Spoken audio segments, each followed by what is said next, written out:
안녕하세요. 저는 지금 30대 외아들을 키우고 있는 애기 엄마입니다. 아들은 어느덧 커서 초등학생이 되었고, 저도 이제 학부모가 되었죠. 누구에게나 자기 자식은 너무 귀하고 소중하겠지만, 저에게 아들은 유독 애틋한 존재예요. 가장 아프고 힘들 때 낳아서 세상 고통을 다 겪었던 순간에도 끝까지 지킨 게 제 아들이니 말이죠. 참 기구한 제 팔자를 여러분들께 들려드리겠습니다. 저는 20대의 젊은 나이에 남편을 만났어요. 저보다 2살 많았지만 꽤나 열심히 사는 모습이 멋져 보였고 훌륭하게 느껴졌습니다. 남편은 취준생이던 제게 이것저것 다 챙겨주며 늘 기죽지 말라며 해낼 수 있다며 힘을 주던 유일한 존재였어요. 나름 열심히 공부도 했고 스펙도 쌓았는데 취업이 쉽게 되지 않으니까 세상에 참 쓸모없는 존재구나 싶어서 우울했습니다. 그치만 곁에 있는 남편 덕분일까요? 저는 힘을 얻어 원하던 회사에 드디어 입사를 하게 되었고 이제 제 인생은 꽃길만 있을 거라고 생각을 했죠. 그러나 입사한 지 6개월 만에 전 결혼하게 되었습니다. 아이가 생겼거든요. 참 이기적이고 못된 마음이지만 이제야 취업해서 자리를 잡아가고 있는데 아이라니 라는 생각이 솔직히 들었습니다. 그치만 포기할 순 없었고 제게 뭐든 다 해주겠다는 남편의 말을 찰떡같이 믿고 전 이 아이를 위해 모든 걸 내려놓기로 했어요. 그래도 경력을 쌓아야 하니 쉽게 포기할 수는 없었고 아이를 임신한 채로 회사를 다녔습니다. 결혼식을 간소하게 준비하고 남편과 작은 집에서부터 시작했어요. 저희 친정 부모님은 완강하게 반대를 하시다가 결국 어쩔 수 없이 허락을 하셨었고 시댁은 시모만 계셨는데 정말 저를 너무 미워하셨습니다. 앞길이 창창한 본인 아들 인생을 말아먹었다며 온갖 욕을 다 들어야 했어요. 그치만 견뎌냈고 아이를 위해 귀를 닫고 눈을 가리고 그렇게 살았습니다. 상황이 이렇다 보니 도움을 받아 시작할 수도 없었고 모아둔 돈 조금씩 합쳐 월세집에서 시작했어요. 그러나 하루가 멀게 저를 괴롭히는 시모 탓에 스트레스를 정말 많이 받았습니다. 시모는 제가 일하는 걸 뻔히 알면서도 근무 시간에 당장 오라며 무리한 요구를 서슴지 않고 했죠. 너 지금 집으로 좀 와라. 내가 허리가 아파서 아무것도 못하겠으니까 와서 네가 음식이랑 좀 하고 집도 치우고 해. 저녁에 손님 올 거거든. 네? 어머님, 그런데 지금 일하고 있어서 제가 갈 수가 없어요. 근데 어쩌라고. 그건 네 사정이지. 시애미가 말하면 네 알겠습니다 라고 할 것이지 어디서 토를 달고 있어 감히. 어려서 그런가? 개념이 없니 너는? 시애미가 얼마나 무섭고 어려운 존재인지 몰라? 니네 부모가 그렇게 가르쳤냐? 아니 어머니, 일하다 말고 갈 수가 없죠. 미리 말씀해 주셨으면 제가 휴무를 냈을 건데요. 내가 네 사정까지 생각해야 해? 잔소리 말고 1시간 내로 튀어와. 그렇게 무리한 요구를 했고 당연히 일을 해야 하니 저는 못 갔죠. 그럼 며칠 내내 집에도 찾아오고 전화로도 욕먹고 정말 미치겠었습니다. 심지어 시모는 술도 좋아해서 거의 매일같이 술을 드셨는데 마무리는 꼭 저였어요. 새벽이든 몇 시든 시간을 가리지 않고 받을 때까지 전화를 했고 안 받으면 찾아오기도 했죠. 야, 내가 지금 몇 번 전화했어? 시애미가 전화하는데 바로 안 받고 뭐 하는 거야? 어머니, 자느라 못 들었어요. 자빠져 잠이나 자고 있어? 지금 시간이 몇 시인데? 지금 새벽 3시예요, 어머니. 당연히 잘 시간이죠. 입 다물어 너는. 내가 우리 형석이 어떻게 키웠는 줄 알아? 내가 형석 아빠 먼저 보내고 금이야 오기야 부족함 없이 키우려고 안 해본 일이 없어. 그렇게 힘들게 키워놓은 내 아들을 감히 너 따위가 발목을 잡아. 난 진짜 너 꼴보기 싫어 죽을 것 같아. 내가 너 집안에 들이고 얼마나 분통 터지고 화가 났으면 매일 술로 살겠니. 근데 너는 2발 뻗고 잠을 자? 서 일어나. 어머님, 부르지도 마. 너도 네 뱃속에 애 낳아서 키워봐. 힘들게 키우고 꼭 너 같은 년한테 발목 잡히라고 기도해라. 어? 시모는 도가 넘는 말들을 했었고 저는 결국 유산했습니다.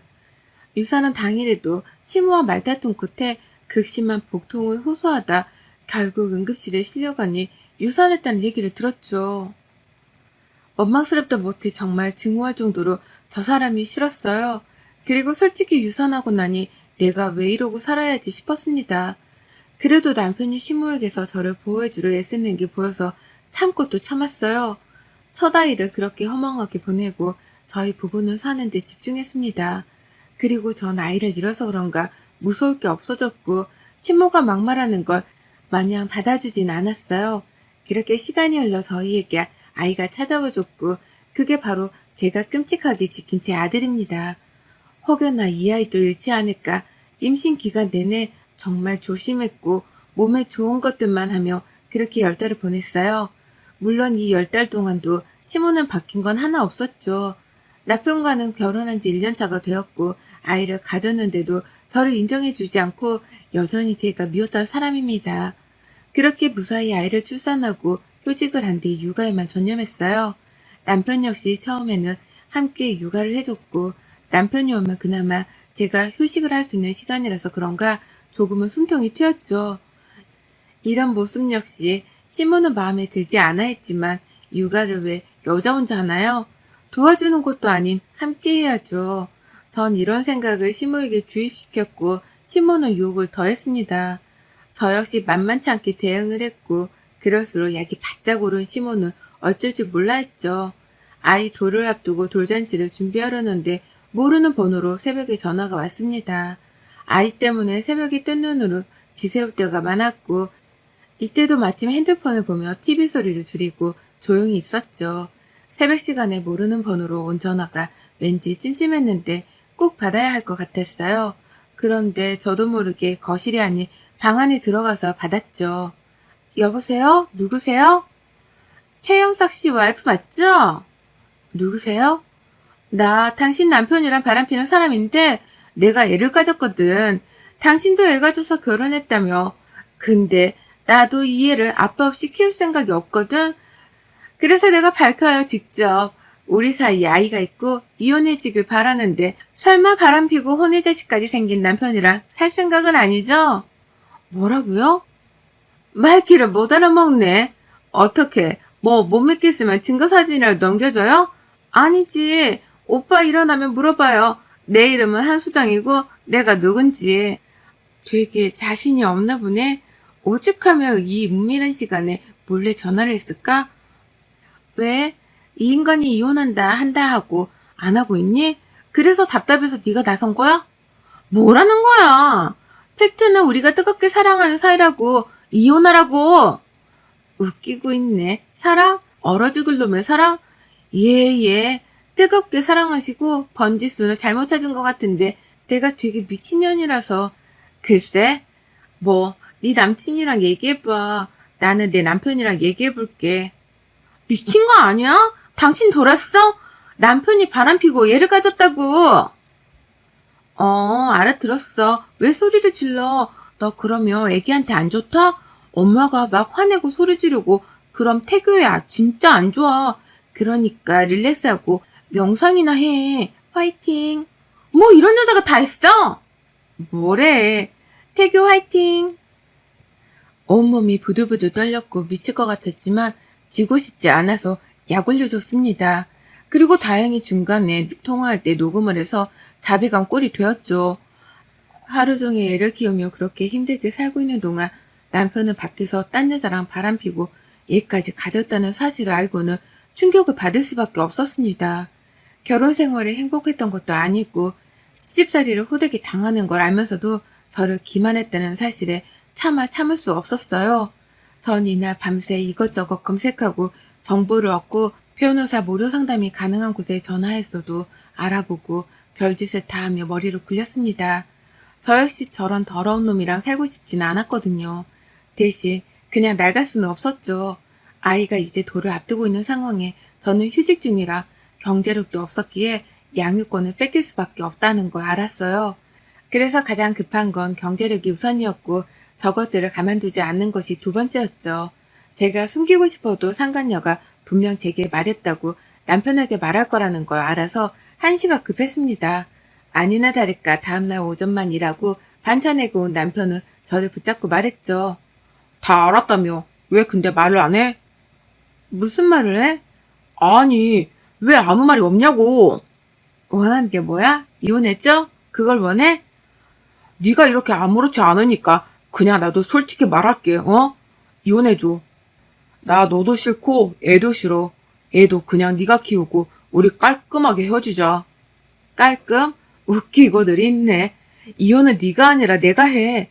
너같이 더러운 거랑 살고 싶은 마음도 없고 준호가 기억 못할 때 빨리 헤어진 게 나도 좋아. 그리고 내 아들인데 그럼 내가 키우지 네가 키우려고 했니?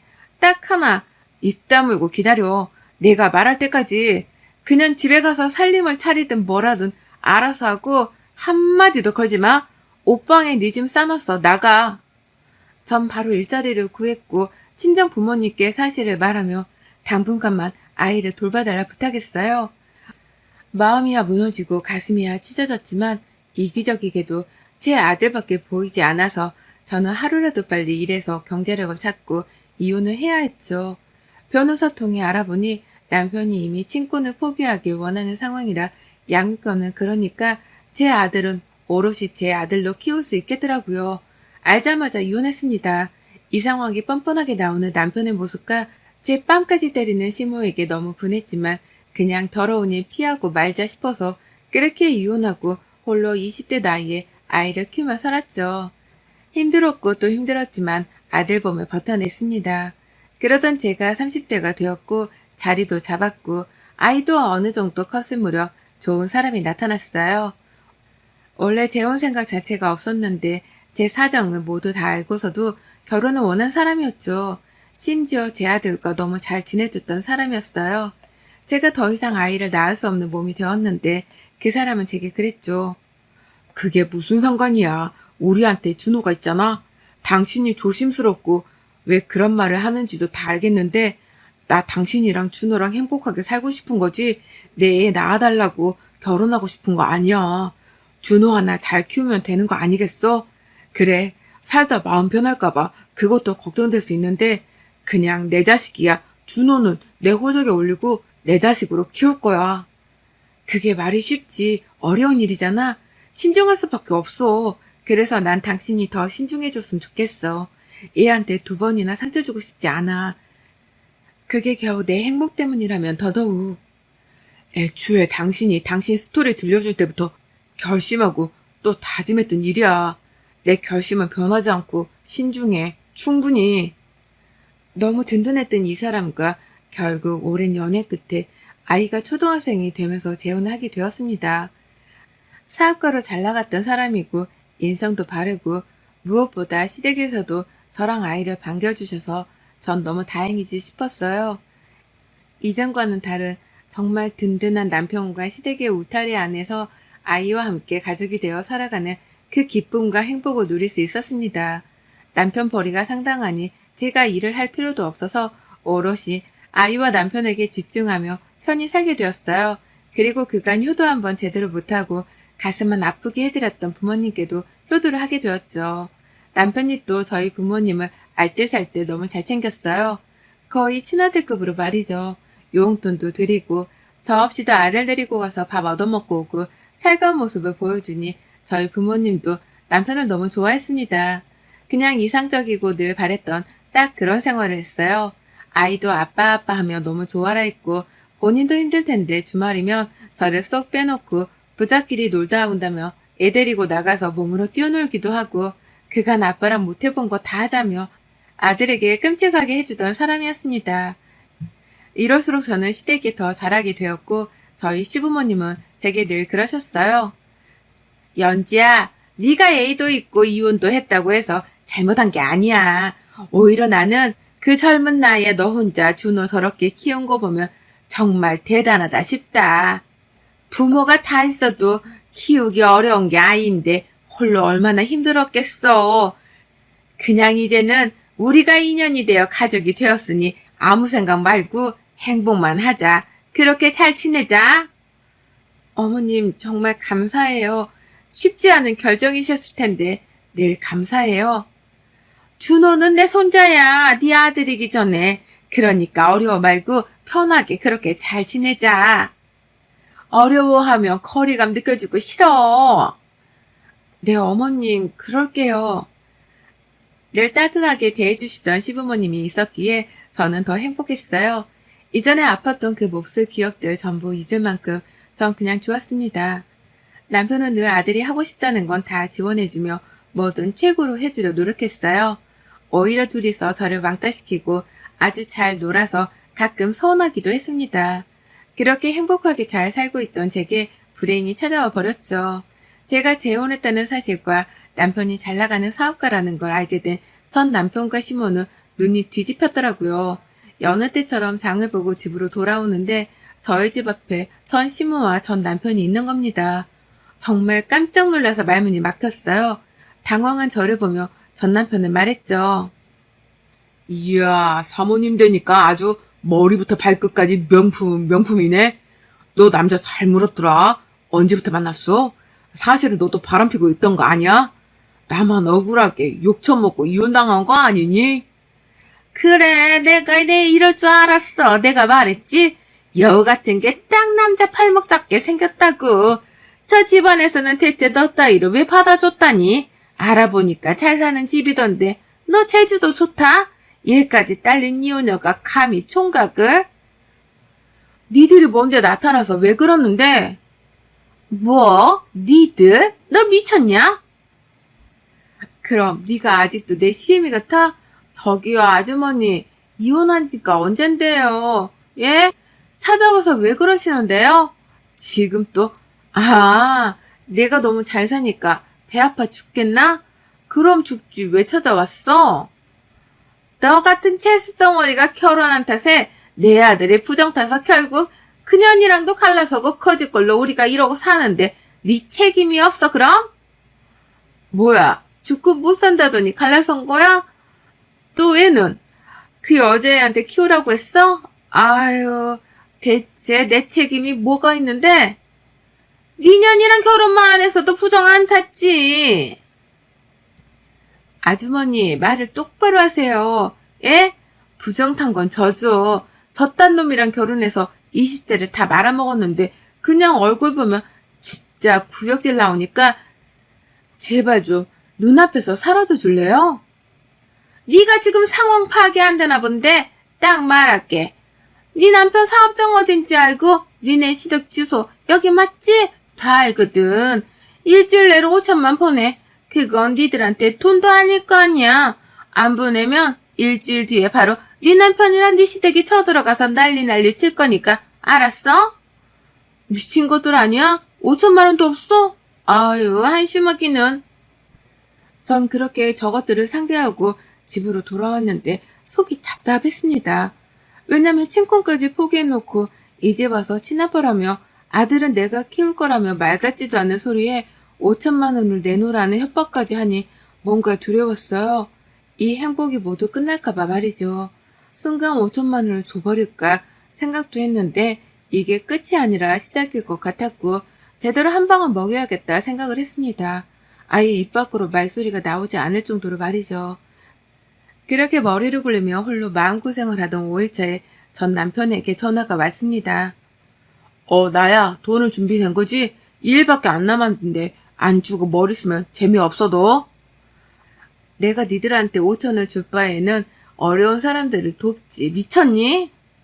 아 그래? 그럼 당겨서 오늘 내로 입금 안 하면 내일 바로 네 남편이랑 니네 시댁 찾아갈게.